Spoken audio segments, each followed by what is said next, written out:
அச்சருந்த ராட்டினம் போல சுத்துதையா. நீங்க இப்படி திரும்ப வருவீங்கன்னு நான் நினைச்சு கூட பாக்கல. சாலை விபத்தில் சிக்கி மூளை சாவு அடைந்த எஸ்ஐ இருந்தவருக்கு மட்டும் இல்லங்க, மண்ணை விட்டு போன அப்புறமும் மனுஷங்களுக்காக வாழுற மனித கடவுள்.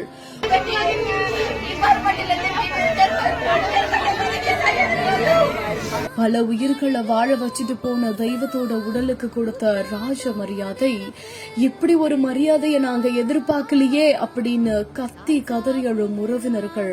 தஞ்சை மாவட்டத்துல குழந்தைகள் கடத்தல் தடுப்பு பிரிவுல சிறப்பு உதவி ஆய்வாளரா வேலை பார்த்துட்டு வந்தவர் தான் குருமாணிக்கம்.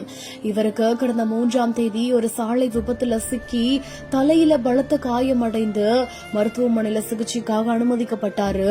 ஆனா இவருக்கு கொஞ்ச நாட்கள்லயே மூளை சாவு அடைந்துட்டாரு. இந்த நிலையில தான் குருமாணிக்கம் அவர்களுக்கு ஏற்கனவே அவர் இறந்ததுக்கு அப்புறமா அவரோட உடல் உறுப்புகளை தானம் பண்ணணும் அப்படின்னு ஒரு ஆசை இருந்ததா சொல்லப்படுது.